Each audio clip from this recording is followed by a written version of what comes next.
አንደኛ ዮሐንስ 5:14 በእርሱ ዘንድ ያለን ድፍረት ይሄ ነው፣ እንደ ፈቃዱ አንዳች ብንለምን ይሰማናል። ኮንፊደንሳችን በእሱ ፊት ያለን ኮንፊደንስ ያለን ድፍረት ይሄ ነው፣ እንደ ፈቃዱ አንዳች ብንለምን ይሰማናል። if we are aligned with the will of God ይሰማናል። ከእግዚአብሔር ሐሳብ ጋር ራሳችንን in alignment የምናደርግ ከሆነ ይሰማናል። ድፍረታችን ይህ ነው፣ ኮንፊደንሳችን ይህ ነው። this is our confidence። እንደ ፈቃዱ ከለመንን ይሰማናል። በጣም ደስ ይላል። እንደ ፈቃዱ ከለመንን፣ እንደ ሐሳቡ አንዳች ብንለምን ኦልሬዲ ሰምቶናል። የለመናችሁትን እንደተቀበላችሁ አድርጋችሁ ቁጠሩት ይሆናል። እግዚአብሔር የሚፈልገው መሰለህ ከለመንክ ከጸለይክ በኋላ እንደሆነ ማመንህን በአክሽን በድርጊት በንግግር ማየት ይፈልጋል።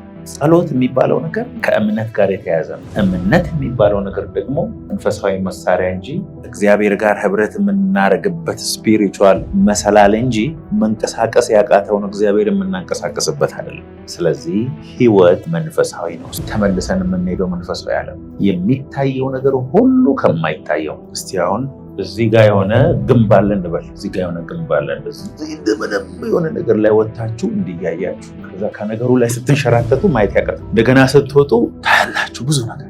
ዋው በጣም የሚገርም ነገር ነው። በኤደን ገነት እያለን እንደሱ ነበር የምናየው። እግዚአብሔርን እናያለን፣ መላእክቶችን እናያለን፣ መንፈሳዊ ዓለምን እናያለን። ነገሮችን ሁሉ የምናየው ከመንፈሳዊ ዓለምን ነው። ፍጥረታዊውን የምናየው የነበረው አዳም ያን ፍሬ ሲበላ ወረድን።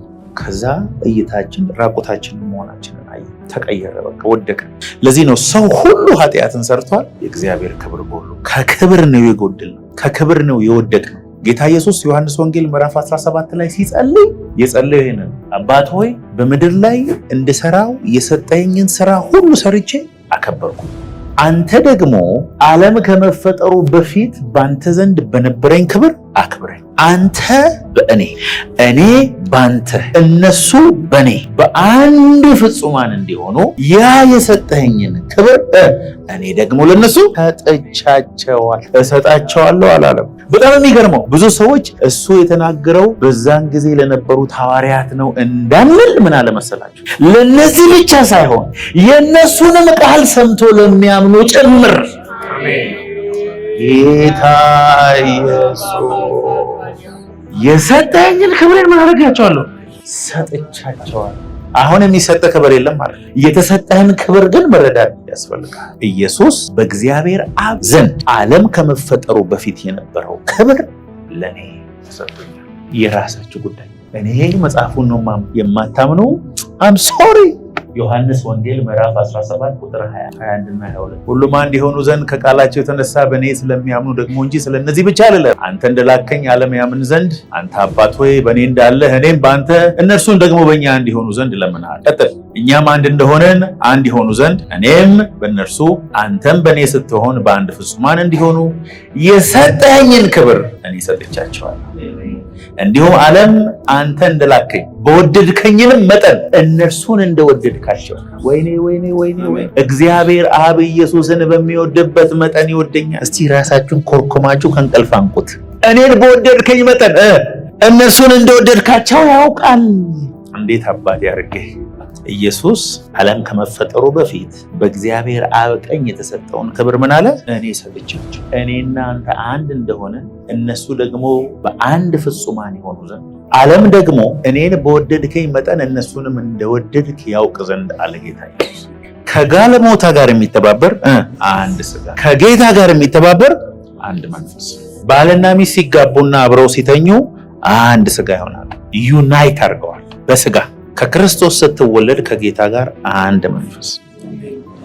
የእኔ መንፈስና የጌታ መንፈስ ክርስቶስ የወይን ግንድ ሲሆን እኔ ደግሞ ቅርንጫፍ፣ ከሱ ጋር ተጣብቄያለሁ። ስለዚህ እኔ ከሱ ጋር አንድ በሆነው መንፈሴ ከሱ ሐሳብ ጋር አላይን ሳደርግ ከሱ ፐርፐዝ ጋር ራሴን ድፍረት አለኝ። ይሰማኛል፣ ሰምቶኛል፣ ተሰምቻለሁ፣ ተደምጫለሁ። እንደ ፈቃዱ አንዳች ብለምን ነው ያለ። በነገራችን ላይ ጌታ ኢየሱስ ራሱ ጸልዮ ያልተሰማው ጸሎት አለ። አንድ ጸሎት ጸልዮ ጌታ አብ እምቢ አለ። ብትፈቅድ አለ እቺ ጽዋ ከኔ። ብዙ ሰዎች ኢየሱስ መስቀል ላይ ሊሞት ሲል ያው ስጋ ስለሆነ ፈርቶ ነው ብሎ ያስባሉ። አልፈራም። ኢየሱስ ሞት አይደለም የፈራው። ኢየሱስ ራሱ የፈራውን ሞት ስጋችሁን ብቻ ገለው ነፍሳችሁን ምንም ሊያረጉ የሚችሉ ሰዎችን አትፍሩ ብሎ ለነ ጴጥሮስ አይነግርም ነበር። እነ ጴጥሮስን አትፍሩ ብሎ እሱ አይፈራም ነበር። ኢየሱስ መሞትን በጦር መወጋትን ፈርቶ አይደለም እቺ ጽዋ ከኔ ትለፍ ያለው የዓለምን ሁሉ ኃጢአት በመንፈሱ ስለሚሸከም የዓለምን ሁሉ እርግማን ምድር ከተፈጠረ ጀምሮ በራሱ ላይ ስለ ከእግዚአብሔር አብ ጋር ዲስኮኔክት ስለሚያደርግ እንኳን የዓለም ሁሉ የኔ እንኳን ይበዛበት በሽታ እርግማንን ጨለማን በሙሉ በራሱ ላይ ይቀበላል። ምን ማለት እንደሆነ ማወቅ የምትፈልጉ ከሆነ እዚህ ውስጥ አጋንንት ከአጋንንት ነፃ ያወጡ ብዙ ሰዎች አሉ። እዚህ ቸርች ጠይቋቸው። የአጋንንትን መንፈስ በራስ ላይ በመንፈሱ ተሸክሞ መኖር ምን አይነት ስሜት እንዳለው አስቡ። ኃጢአትን ተመልከቱ፣ እርግማንን ተመልከቱ፣ በሽታን ተመልከቱ፣ ጨለማን ተመልከቱ፣ የሰውን ሕዝብ ሁሉ ኮንፊውዥን እና ዲፕሬሽንን ተመልከቱ። በምድር የተረገመችን እርግማን በጠቅላላ ኢየሱስ በራሱ ላይ ነው ሲያስበው አባት ብትወድ እቺ ጽዋ ትለፍ ካለ በኋላ ግን ምን እንዳለ ታውቃለህ? ግን ያንተ ፈቃድ ይሁን እንጂ ጸሎት ሳስብ እኔ የማስበው የእግዚአብሔር ክብር ተሰጥቶ ከክርስቶስ ጋር በመንፈስ አንድ ሆኛለሁ። ይሰማኛል እንደ ፈቃዱ አንዳች ብለምን በእግዚአብሔር ዘንድ ያለን ድፍረት ይሄ ነው። ከክርስቶስ ጋር ብቻ ከእግዚአብሔር አብ ጋር ብቻ ሳይሆን ከቅዱሳን ሁሉ ጋር ደግሞ በመንፈስ አንድ ሆነናል። በጣም ከምትጠላው ሰውዬ ጭምር አይኑን አያሳየኝ ከምትለው ሰውዬ ጋር በመንፈስ አንድ ነህ። አናድድም? እኔ አሁን ከአንዳንዶቹ ጋር ባለውን ደስ ይለኝ፣ ከእንትና ጋር በቲክቶክ ከሚሰድበኝ ሰውዬ ጋር በውሸት ስሜን ከሚያጠፋው ሰውዬ ጋር በመንፈስ አንድ ነን። እዛ መንግስት ሰማያት ስለሆነ አንተ ያ ማለት ነው መሰለህ፣ በጥፊ እሱን ስትመታው ጥፊው አንተን ሲመታ ወንድምን ስትጠላ። ለዚህ ነው ወንድሙን የሚጠላ ነፍሰ ገዳይ፣ ወንድሙን የሚጠላ በጨለማ ይኖራል፣ ወዴት እንደሚሄድ አያውቅም። ጥላቻም አይኖቹን አሳውሮታል፣ መንገዱ በመሰናክል የተሞላ ነው። ለምን መሰለህ? ራስህን የጠላው። ሰውየው መጣና ጌታ ኢየሱስ ጋር የዘላለም ሕይወት ለእንድወርስ ምን ላድርጋለሁ? እግዚአብሔር አምላክን በፍጹም ነፍስህ፣ በፍጹም ሐሳብህ፣ በፍጹም ኃይልህ፣ በፍጹም ኢነርጂ፣ በፍጹም ያለ ነገር ሁሉ with all ነው የሚለው እንግሊዝኛ። ፍጹም የሚለው ባለ ሁሉ አቅም እግዚአብሔርን ውደድ፣ ባልንጀራህን ደግሞ እንደ ራስህ ውደድ። ኢትዮጵያ ውስጥ ራስ ወዳድ አትሁን ይላሉ። መጽሐፍ ቅዱስ ግን ራስን ውደድ። ራስን በምትወድበት መጠን ደግሞ ባልንጀራህን ውደድ። ሌላ ሲለው ጨርሰሃል። እግዚአብሔርን ባለ ኃይል ሁሉ ወደድ፣ ባልንጀራህን ደግሞ በራስህ ልክ ከወደድክ የምትፈጽመው ምንም ሕግ የለም ማለት። ስለዚህ ጸሎት ሳስብ ለዚህ ነው ከቅዱሳን ሁሉ ጋር ስፋቱና ርዝመቱ ከፍታውና ጥልቅነቱ ከመታወቅ የሚያልፈውን የክርስቶስን ፍቅር ለማወቅ ትበረቱ ዘንድ ካለ በኋላ እስከ እግዚአብሔር ፍጹም ሙላት ከቅዱሳን ሁሉ ጋር የምትሏን አትዝለሏት። አትታዘብኝ ሚልኮል የሚለው መዝሙር አሁን ቸርች ውስጥ አይሰራም፣ እንዳይሰማኝ ዮሴፍ። ስለዚህ መንፈሴ ከጌታ መንፈስ ጋር እንደተገናኘ ሳመን፣ የእግዚአብሔር መንፈስ በኔ መንፈስ ውስጥ እንዳለ ሳመን፣ ጸሎቴ ኖርማል ጸሎት መሆን አይችልም። ኢየሱስ ጌታ ነው። እስቲ ኢየሱስ ጌታ ነው። ኢየሱስ ጌታ ነው። ያቺ ሳምራዊቷ ሴት ደስ የምትል ሴት ለምን 5 ባሎች እንደፈታች አናቅም። 6ኛም ሰውዬ ቁጭ ብሏል። ልቧ ለምን እንደተሰባበረ አናቅም። እግዚአብሔር የሚወደው ልብ ያላት ሴት ግን ናት። ጌታን የምትጠብቅ መሲሁ በመጣ ጊዜ ሁሉን ይነግረናል ብላ የምትጠብቅ ሴት ናት። እሱ በመጣ ጊዜ ሁሉን ይነግረናል ብላ የምትጠብቅ ሴት፣ ኢየሱስን ሳታውቀው ስክሪፕቸር አንብባ ይመጣል እርግጠኛ ነኝ ብላ የምትጠብቅ ሴት ናት። የሚገርም እኮ ባሎቿ ለምን ትተዋት እንደሄዱ እኛ አናቅም። እግዚአብሔር ግን ያውቃል። ምናልባት የሷም ችግር ላይሆን ይችላል፣ ወንድሞች ችግራቸው አለ እና ጌታ በሰማርያ ሊያልፍ ግድ ሆነበት ለአንዲት ሴት ብሎ። መጽሐፍ ቅዱስ እኮ ነው ግድ ሆነበት። ኢየሱስ ግድ የሆነበት ብቸኛ ቦታ እሱ ነው። አንድ ሰው ጋር እኮ ሄጄ ልፈውስ ይል አይ ቃል ብቻ ተናገር እያሉ ተፈወሰዋል። አንድ ቦታ ምናምን ያላቸዋል። እዚህ ጋር ግን ግዴታ ኢየሱስ ሰማርያን አልፎ መንገድ አቋርጦ መሄድ አይችልም። እንደ ማግኔት የሆነ ሰው ስቦት ሄደ። ከእሷ ጋር መነጋገር ስላለበት እናለ እዚህ ወረኛ በጠቅላላ ምግብ ግዛ ተብሎ ተላለ። አንድ ሰው አልቀረም ምግብ ለመግዛት። ብቻውን ኢየሱስን ምድረ በዳ ውስጥ ጥለውት ሄዱ። ሆን ብሎ ያደረገ ይመስለኛል ኢየሱስ። እኛም እኮ ተመልሶ ሲመጡ ከአንዲት ሴት ጋር ሲያወራ አይተውት አውርቶ አያውቅም ማለት ነው። እንዴ ረቁድ ሴትዮዋ ደግሞ አትጠራጠሩ በጣም ቆንጆ ነች። 5 ሰዎች ትተዋት ከሄዱና ከመጡ ይሁዳ መቼስ እያለያየ ተጠራጠሩት እኮ ኢየሱስ። ሴትዮዋ ጋር መነጋገር ጀመረ ኢየሱስ። አስቡ ልቧ ውስጥ ያለው መቃጠል። ይህን ያን ቀን ከቤቷ ወጥታ ወደ ውሃ መቅዳት ስትመጣ አንተ መሲሁ እንደ ክርስቶስ መቼ ነው የምትመጣው? መቼ ነው ግን አንተ መተህ የምታሳርፈኝ? አንተ መሲሁ ትመጣለህ አልተባለም? የት ነህ? ወዴት ነህ እያለች ይሆናል የመጣች። ውሃ ጠጪ ደክሟታል። የወንድሞች ወሬ እናንተ ደግሞ የ30 ዓመት ጎረምሳ አለባበሳቸውም አንድ አይነት አይደለም። እሱ አሁን እዚች ጋር የሆነች ቆብ አለው፣ እዚች ጋር ክቧን አይሁድ ስለሆነ አለባበሱ ጨርቁ ቀሚሱ የተለየ ነው፣ ሳምራዊን የተለየ ነው። አንተ ደግሞ አይሁድ ሆነ ከኔ ከሳምራዊት ውሃ ትለምናለህ? ይሄን ውሃ የሚለምንሽ ማን እንደሆነ ብታቃስቡ መጀመሪያ ስትመጣ ራሱ መሲያ በጣበቀ ጌታ አምላክ ንጉሴ ብላ ነበር። ስላላወቀችው ምን ይታል አንተ ባዶ እጅህን አይደል እንዴ? የምን ውሃ ነው አንተ ደግሞ ጉድጓዱን ጥልቅ ነው፣ አንተ ደግሞ መቅጃ ላይ አስቀም ምናምን ብላ ታወራለህ። ከዚህ ውሃ የሚጠጣ እንደገና ይጠማል። እኔ ከምሰጠው ውሃ የሚጠጣ ለዘላለም ከሆድ ውስጥ የሚፈልቅ የዘላለም ምንጭ ይሆናል። እርግጠኛው ልንገራችሁ፣ እያናገራት ቅባት እየተላለፈባት የኔ ጉድጓዱን ሄጄ አይቼዋለሁ። ጉድጓዱን እንደዚህ እየዞረች የምታወራ ይመስለኛል። እየተንተከተከች ነው የምታወራ፣ እያስተላለፈባት። አንተ ከአባታችን ከያዕቆብ ትበልጣለህ፣ እሱም ከብቶቹ ምንም ቤተሰቡ ዘርማንዘሩ ከዚህ ነው። እነ ዮሴፍ ከዚህ ተጠጥቷል፣ እነ ጋድ፣ እነ ዛብሎን፣ እነ ጥሩልኝ ከዚህ ነው የጠጡት። አንተ ከነሱ ትበልጣለህ እየነገራት ግን ገባት። ጌታ ወይ ግን አለች፣ እስቲ ደግሜ እዚህ እንዳልመጣ ዋስጠኝ፣ ሂጂና ባልሽን ጠርተሽ። አይ እኔ ባል የለኝም። እውነት ተናገር። 5 ባሎች ነበሩሽ። አሁን ራሱ የሆነ ሰውዬ ጋቢ ለብሶ ቤት ቁጭ ብሎ እያሳለው እየጨቀጨቀሽ ነው አለች ሴትዮ። ነብይ ነው ካል አንድ ጥያቄ አለኝ፣ የነፍስ ጥያቄ አለኝ። ዋናው ነጥብ ረሃብ አለኝ። እግዚአብሔር እዛ ኢየሩሳሌም ተራራ ላይ ነው ወይስ እዚህኛው ነው የሚመለከው? እባክህ ንገረኝ ስትለው እግዚአብሔር መንፈስ የሚሰገድለት በእውነትና በመንፈስ። አሜን። ስለ ባሎቹ አትጠይቅም እንዴ? ህይወቷ ለምን እንደተበላሽ አትጠይቅም? ከሰው መጨረሻ እንደሆነች አትጠይቅም? ጥያቄዋ መሲሁ ነው። ጥያቄዋ ወርሺፕ፣ ጥያቄዋ ጸሎት። ታውቃላችሁ እግዚአብሔር መንፈስ ነው፣ የሚሰገድለት በእውነትና በመንፈስ ነው የሚለው ሬቨሌሽን ያገኘ ነው በዚህ ሴት ምክንያት። የህይወት ውሃ ወንዝ ከሆዳችሁ ይፈልቃል የሚለው ሬቨሌሽን ለመጀመሪያ ጊዜ ጌታ ኢየሱስ የተናገረው በሷ በኩል። እኔ ክርስቶስ መሲሁ ነኝ ብሎ የተናገረው ለሷ። የረሃቧን ጥልቀት ተመልከት። ለፈሪሳውያን ያልተናገረው፣ ለሐዋርያቱ ያልተናገረው፣ ለማንም ያልተናገረው ለዚህ ሴት ተናገረ ጌታ ኢየሱስ። እንስራዋን ኳርጋ ወደ ከተማ ሰማላችሁ ወይ? መሲሁ ክርስቶስን አገኘሁት። የዘመናት ራቤን አገኘሁት። ስጠብቀው የነበረውን አገኘሁት። ተከትሏት መጣ። ከተማው ጠቅላላ ስሟ የተበላሸ፣ ታሪኳ የተበላሸ፣ የቆሸሽ፣ የማትፈለግ፣ የማትረባ የተባለች ሴት ረሃቧ ግን በዛ ከተማ ከነበሩ ሰዎች ሁሉ በላይ ሆነው ኢየሱስን ጎትቶ ወደ ከተማ ያስገባል።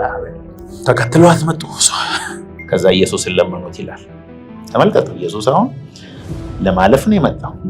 ጉድ የሆነበትም ማለፍ ነው። ጌታ ኢየሱስ ሆይ አሉት፣ እባክህን ከኛ ጋር ኑር። ከዛ ኢየሱስ እያስተማረ ሴትዮዋ ማውራት ጀመረች መሰለኝ። ዝም በይ አንቺ ያልሽው ብቻ አይደለም ትንሽ ነው የነገርሽኝ። ኢየሱስም ከነሱ ጋር 2 ቀን ያህል ኖረ። ሊያልፍ የነበረው ኢየሱስ በሷ በኩል በሙሉ ሰማርያ ኢየሱስን ተቀበለ። በሰማርያ ስንት ሺህ ህዝብ አለ? በሰማርያ ብዙ ህዝብ አለ። አንድ ሰው ብቻ ነው ስሙን የምናውቀው መጽሐፍ ቅዱስ። አንድ ሰው ብቻ ነው ታሪኩን የምናውቀው። ባለ 5 ባል የነበረች ሴት፣ ልቧ ውስጥ ያለው መቃጠል፣ ልቧ ውስጥ ያለው ረሃብ፣ ልቧ ውስጥ ያለው ፍላጎት፣ ልቧ ውስጥ ያለው እግዚአብሔርን መውደድ። ይኸው በእግዚአብሔር ለመታየት የምትፈልግ ከሆነ ልብ ውስጥ ያለውን ግለት ጨምር፣ እግዚአብሔርን መውደድ ጀምር። እዚህ ነው ጌታ ምን አለ? እግዚአብሔር መንፈስ ነው፣ የሚሰገድለትም በእውነትና በመንፈስ ነው። እግዚአብሔር በእውነትና በመንፈስ እንደምታመልከው እንደምትጸልይና እንደምትፈልገው ያወቀ ቀን ወደ አንተ ለመምጣት ግድ ይሆንበታል። እዚህ ነው የሚወዱኝን እወዳቸዋለሁ፣ የሚያከብሩኝ አከብራለሁ፣ ተግተው የሚሹኝ ያገኙኝ። የሚወደኝን አባቴ ይወደዋል፣ ወደዛ እንመጣለን፣ በሱ ቤት መኖሪያ እናደርጋለን። በፍቅር ውስጥ ያለ ንግግር ነው ጸሎት። እግዚአብሔር የሚወዱትን ሰዎች ይሰማል። የሚወደኝን አባቴ ይወደዋል፣ ራሴንም እገልጥለታለሁ። ለጌታ ኢየሱስ ለሚወደኝ ሰው ራሴን እገልጥለታለሁ። I will manifest myself ነው የሚለው እንግሊዘኛ። ራሴን ማኒፌስት አደርግለት። ለሚወደኝ ሰው ራሴን አልደብቅም። በሱ ቤት መተን መኖሪያ እናደርጋለን። እግዚአብሔርን ስትወደው እግዚአብሔር ራሱን ይገልጥልሃል። ስለዚህ ጸሎታችን መሆን ያለበት ምን እንደሆነ ነገራችሁ። ስጠኝ፣ ክፈት፣ መታው፣ ወጋው ምናምን ሳይሆን ጸሎታችን መሆን ያለበት እንድወድህ እርዳኝ። በእኔ ተማምኗልና አስጥለዋለሁ፣ ስሜን አውቋልና አጋርደዋለሁ ይላል። አዲሱ ትርጉሙና እንግሊዘኛው because he has loved me ነው የሚለው። ወዶኛልና አስጥለዋለሁ፣ ራሴን ገልጥለታለሁ፣ ረጅምን ዕድሜ አጠግበዋለሁ፣ ማዳኔንም አሳየዋለሁ። ለምን? ወዶኛ። ጸሎት እግዚአብሔርን መውደድ ነው። ጸሎት በፍቅሩ ኢመርስድ መሆን ነው። በጣም የሚያሳዝነው ነገር ልንገራችሁ፣ ኢትዮጵያ ውስጥ መንፈሳዊ ነገር የሚያስተምሩ አእምሮ እውቀት የበለጸጉ ሰዎች ናቸው። they have no spiritual life። ተሳዳቢ ናቸው፣ ለእግዚአብሔር የቀኑ ናቸው፣ እንደ ፈሪሳውያን። በጣም መጽሐፉን ያው ጸሐፊውን ግን አያውቁት። በመንፈስ ከሱ ጋር ብረት የላቸው። ከፍሬያቸው ታውቋቸዋላችሁ። ስምዖን የሚባል ሰው ነበረ። ጌታ ኢየሱስ ሕፃን ሆኖ እግዚአብሔር መሲሁን ሳያይ እንደማይሞት ትንቢት ነግሮት ነበር እና ማርያም ሳትፈልግ ሕፃኑን ይዛ ሄደች ወደ ስምዖን እና አሳቀፈችው። ሽማግሌው ስምዖን ኢየሱስን ሲያቅፍ ገና የቀናት ዕድሜ ያለው ሕፃን። ከዛ እንደዚህ ያለ ለሰዎች ሁሉ ያዘጋጀውን መዳን ለባሪያ ያሳይታልና ባሪያ መሰለው እንዴ። ኢየሱስ አድጎ የሞተ ሲያስነሳ፣ እውር ሲያበራ፣ ውሃ ላይ ሲራመድ ያዩት ግን ይሞታሉ። በመንፈስ የሚያውቀው ስምዖን ግን በ8 ቀን ሕፃን አይቶ በቃኝ ጨርሻለሁ። ተአምር ማየት አይደለም፣ በመንፈስ ከሱ ጋር ህብረት ማድረግ። ዋው! ጌታ ሆይ እንድወድህ እርዳኝ። አንተን ስወድ ወንድሞቼን መውደድ እችላለሁ። አንተን ስወድ አንተን ማወቅ እችላለሁ። እግዚአብሔርን የሚወደውን ሰው ራሱ ይገልጥለታል። መጡና እኮ ያ ሰውዬ ጋር ይህ ሰው ምኩራብ አሰርቷል፣ ልትረዳው ይገባል። እግዚአብሔርን ስለሚወድ እኮ። ቆርኔሌዎስ እኮ እግዚአብሔርን የሚፈራ ዘወትር የሚጸልይ ለድሆች መጽዋዕት የሚያደርግ ዘወትር እግዚአብሔርን የሚፈርድ አህዛብ ነው። የጣሊያን ወታደር ነው። በጭራሽ በመንፈስ ቅዱስ መሞላት አይገባውም። ወንጌልም አልሰማም። ተከታታይ ትምህርት አልተማረም። የውሃ ጥምቀት አልወሰደም። ኢየሱስ ይኑርም አይኑርም ሰምቶም አያውቅም። በልቡ ግን እግዚአብሔርን የእስራኤልን አምላክ የሚፈልግ ሰው ስለነበረ እግዚአብሔር መልአክን ላከለት ወደ ቤት። እግዚአብሔርን የሚወድ ሰው መልአክ ይላክለታል። እዚህ ነው የእግዚአብሔር መላእክት እግዚአብሔርን በሚፈሩ ሰዎች ዙሪያ ይሰፍራሉ። አንተ ስትፈራ መላእክትን ሆስት የሚያደርግ እንደ ዲሽ መላእክትን የሚስብ አትሞስፌር ቤት ጋር ይፈጠራል። ስለ ጸሎት ስናስብ ምንድነው ማሰብ ያለብን? እግዚአብሔርን መውደድ። እግዚአብሔርን የሚወድ ሰው የትም ይሄድለታል፣ በመጋዝም ይሰነጠቅለታል፣ በዘይትም ይቀቀልለታል። በየመንገዱ ክብሩን ትሎ እንዳበደ ሰው ስለሱ መናገር ይችላል። እሱን ሰው የበለጠ እግዚአብሔር ማንን ይሰማል? እዚህ ነው በሰዎች ሁሉ ፊት የሚመሰክርልኝ፣ እኔ ደግሞ በሰማዩ አባቴና በመላእክቶቹ ፊት እመሰክርለታለሁ። እዚህ ውስጥ ራሱ አንዳንድ ሰዎችን እግዚአብሔር ስሙን ጠርቶ ማለት ነው ቃላም ገብርኤል፣ ሚካኤል፣ እልፍ ጊዜ አላፍ መላእክቶች ስሙኝ እስቲ አብ አባቶች ስማ። ይሄ ማለት በየአውቶቡሱ እየሄደ ስለኔ የሚመሰክር በእኔ ሳያፍር በየመንገዱ እየሄደ ህይወቱን የሰጠኝ ሰው ነው ብሎ እግዚአብሔር የሚመሰክርላቸው ሰዎች አሉ። በሰዎች ፊት የሚያፍርብኝ አለ ጌታ፣ በአባቴና በመላእክቶቹ ፊት አፍርበታለሁ። እግዚአብሔር ደግሞ ጌታ ኢየሱስ እንዲያይቷቸው እኮ ስለኔ ከሚናገር መካድ የሚዳዳው ሰው ነው ብሎ ፊቱን የሚያዞርባቸው አሉ ማለት። አያስቀኗችሁም? አሁን በየመንገዱ ማይክ ይዘው በኢየሱስ ፍቅር አብደው በየመንገዱ እየሄዱ የሚመሰክሩ ሰዎችና አንተ ዝም ብለህ መኪና ነኝ መመስከር የማይችል ሰው አለ ስለ ኢየሱስ። የተነካበት እኮ የፍቅር መጠን ወንዶች ፍቅር ሲይዛቸው ጠዋት ያወራል፣ ማታ ያወራል፣ ቻው በስንት መከራ 18 ጊዜ ቻው ይላታል። በላሽ ሆይ፣ ጠጣሽ ሆይ፣ ወጣሽ ሆይ፣ ገባሽ ሆይ ቤት ውስጥ ያስገባል። ስጦታ ያመጣል፣ ምን ያደርጋል ምናምን ቤት አስገብቶ ከወለደችለት በኋላ እስቲ ስራ ላይ ነኝ አጨቅጭቅኝ እስቲ። ወንድሞችና የሶፍትዌር ተመሳሳይ ነው። ሶፍትዌር አይታችሁ ከሆነ 3 ወር የትራያል ፔሪድ አለው በነፃ እንደ ምርጫ ቅስቀሳ ነው የሚያደርገው። ኢየሱስን የሚወድ ሰው፣ በፍቅሩ ያበደ ሰው ስለሱ አለመናገር አይችልም። ካልተናገርክ ከውስጥ ገፍትሮ አውጥቶ ስለሱ ዘምር፣ አውራ፣ እበድ የሚል ነገር ከሌለ ለሱ ያለህን ፍቅር እንደገና ቼክ አድርግ። በፍቅሮሜትር ፍቅሮሜትር የሚባላል ቼክ ስታደርገው ኑሮ ይልሃል። ራስን እኔን ይልሃል። የሚያሳስብ ነገር ያንተ ነገር ብቻ ይሆን። እስቲ ኤፌሶን 6:18 በልመናም ሁሉ ዘወትር በመንፈስ ጸልዩ፣ በዚህም ሐሳብ ስለ ቅዱሳን ሁሉ እየለመናችሁ በመጽናት ሁሉ ትጉ። with all prayers ሁሉንም አይነት ጸሎት ማለት and petition prayer with specific request ማለት ነው at all time ሁሉ ጊዜ in all occasion in every season in the spirit ሁሉ ጊዜ በነገር ሁሉ በጸሎት አይነት ሁሉ በመንፈስ እየጸለያችሁ በዚህ ሐሳብ with this view stay alert with all persistence and petition for all God's people ለቅዱሳን ሁሉ ለሰው መጸለይ በጣም የሚከብደው ሰው አለ። መንፈስ ቅዱስ ያመጣውን ሰው ስትጸልይለት ያ በር እንደሚሆንልህ ታውቃለህ። አንዳንድ ቀን ስትንበረከክ ለራስህ ተው ለገሌ ጸልይ ካለ ጌታ በሩ በዛ በኩል ነው ማለት ነው ወደ ግሎሪ የምትገባው። ጸሎት ራሱ የሚሳሰስ ሰው እንዳለ ታውቃለህ።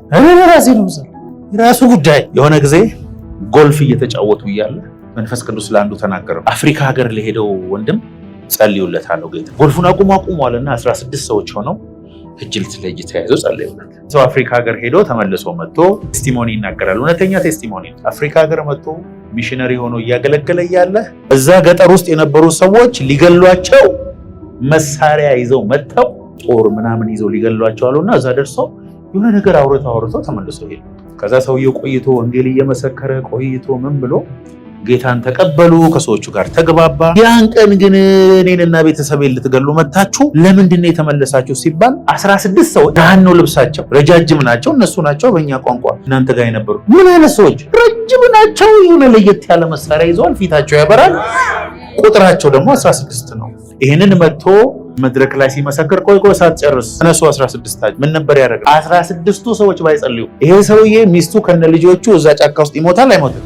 አንተም ብዙ ሰው ገላ። መንፈስ ቅዱስ ይመጣና ቶሎ በል ተነስ ጸልይ። አንድ ጊዜ እኔ ተማሪዎች አስጠና ነበርና አንድ መሐመድ የሚባል ልጅ ዛህራ የምትባል እናት አለችው።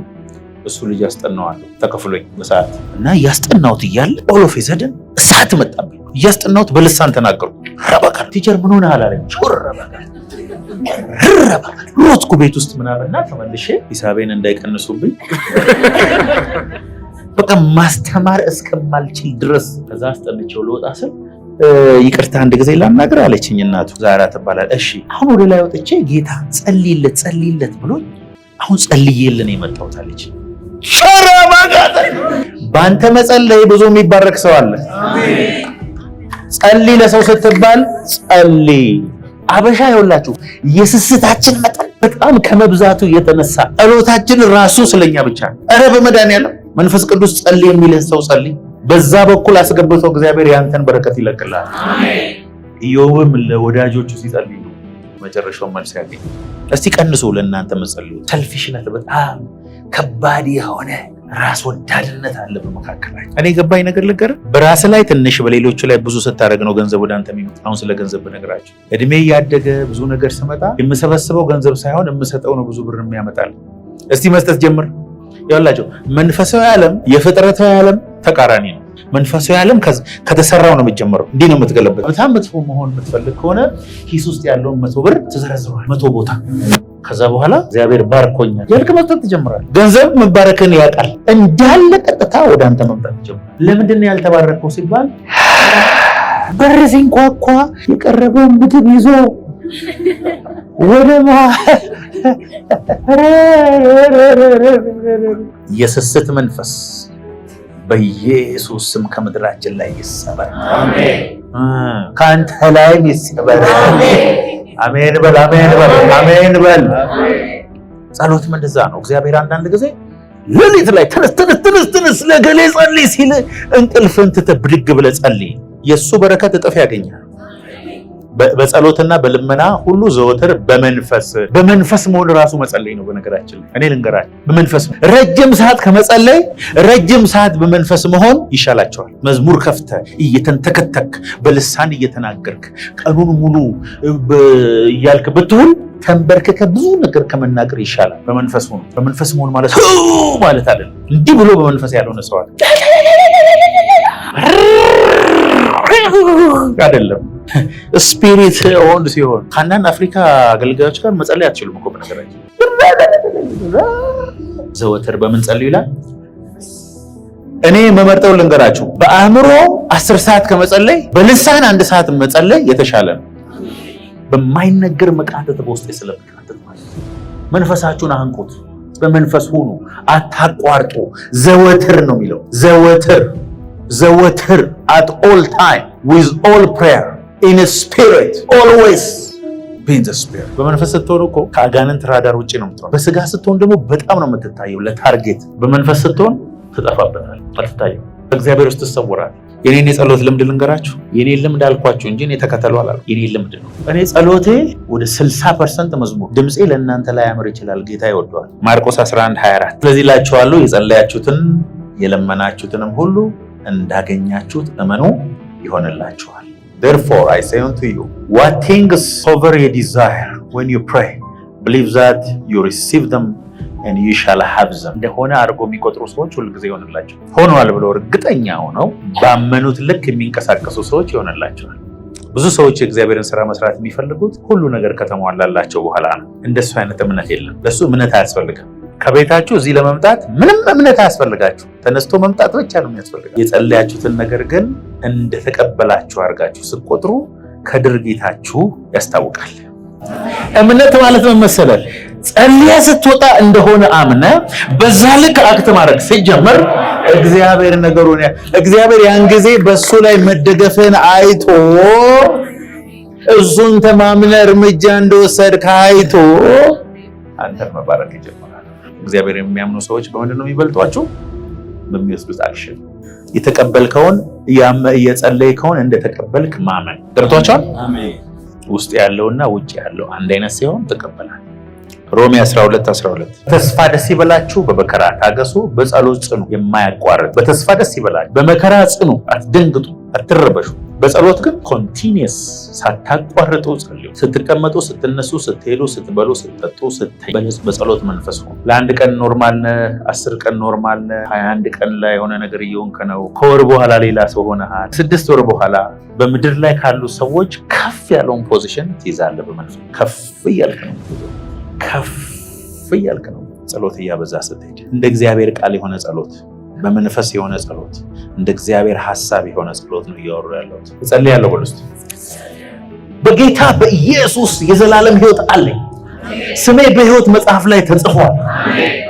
ጠረጴዛ ላይ ምግብ አለ፣ አካሌ ላይ ጨርቅ አለ፣ ሄጄ ገብቼ መተኛ ቤት አለ። ምን ያርገኝ ጌታ ከዚህ በላይ? አንዳንዶቻችሁ እኮ ምንድን ነው የምትፈልጉት? እኔ እኮ ግራ ነው እኮ የሚገርም። አንዳንዱ እኮ ብዙ ነገር አለ። መኪና እየነዳ ጮማ እየበላ ቆንጆ ልብስ እየለበሰ ዱባይ በአውሮፕላን እየሄደ እግዚአብሔርን ይጨቀጭቃል። አቁም። ምን ያርገ እግዚአብሔር እንዴ? እዚህ ወዲህ እኮ ነው። ምን ነው እስቲ ሰይጣንን ግራ አጋባው። አሜን። ጠላቴን ግራ አጋባኸው። እስቲ እግዚአብሔር ከሚያጋባው አንተ አጋባው። ኮንፊውዝ አድርጎ ሰይጣን በጸሎትና በልመና ከመልጃ ጋር ነገራችሁን አስታውቁ እንጂ ባንዳቻት። ከዛስ አእምሮን የሚያልፍ እግዚአብሔር ሰላም ልባችሁንና ሐሳባችሁን በክርስቶስ ኢየሱስ ይጠብቃል። የሚጸልይ ሰው፣ ጌታን የሚፈልግ ሰው፣ ወንድሞቹን የሚወድ ሰው፣ እውነት የሚናገር ሰው፣ የፈለገ ሰው ይጥላው እንጂ ከሁሉ በላይ የሚሄድ ሰው። በነገራችን ላይ ስለእናንተ እየተከታተሉ ስማችሁን የሚያጠፉ ሰዎች በገዛ አፋቸው እናንተ ከነሱ በላይ መሆናችሁን ተናግረዋል። ወደታች አሰድብማ ሰው እኔ የሚሰድቡኝ ሁሉ ከኔ በታች እንደሆኑ ነው ማለት። እኔ ከኔ በላይ ሆኖ እኔ ሊሰድበኝ አይችልም። የምስጋና ሳምንት ይሆንላችሁ። አሜን አሜን። እግዚአብሔር በምስጋና በኩል የሚመጣውን በረከት ያምጣላችሁ። አሜን። ጠዋት ከእንቅልፍ ስትነሳ እግዚአብሔር ሆይ አመሰግናለሁ። እችን ብቻ ብያችሁ ልጨርስ። ባለዕዳዎች ነን በእግዚአብሔር። አንዳንድ ሰዎች እኮ ጫማ ገዝተው ያመሰግናል። ምግብ ላይ ራሱ እኮ አንዳንድ ሰው ጌታ በጌታ በኢየሱስ ስም እንበላዋለን። ስለምንበላው ምግብ ብናመሰግን፣ ስለለበስነው ልብስ ብናመሰግን፣ ስለ ልጆቻችን ብናመሰግን፣ ስላልሆነልን ነገር ብናመሰግን፣ ስለዘገየብን ነገር ብናመሰግን፣ ከጠበቅከው በላይ ብዙ ነገር በሕይወት ይመጣል። እስቲ ስጠው ለሆነ ሰው የሆነ ሰው ቴንኪው አይደለም የሚቀጥለውን ለመስጠት ራሱ እኮ ይደብራል። ስለዚህ ዶርዌይ ነው ብዙ ነገር ከእግዚአብሔር ወደ አንተ እንዲመጣ መንገድ ነው ማለት ነው። እንባ እየፈሰሰ እግዚአብሔርን መንገድ ላይ ብታመሰግነው ምን አለ? ተንከባለ ብታመሰግነው ምን አለ? ውለታ በእኔ ብዙ ነው ጌታ ሆይ መሸከም አልቻልኩም ብለህ እሪ ያልክ እያለቀስክ እግዚአብሔርን ብታመሰግን ምን አለ? ትሞታለህ። ውለታው አለብህ። በሳምባ ውስጥ ያለ አየር እንኳን የጌታ የምትቀጥለውን አየር ትንፋሽ የምትወስደው እሱ ከፈቀደ ብቻ ነው።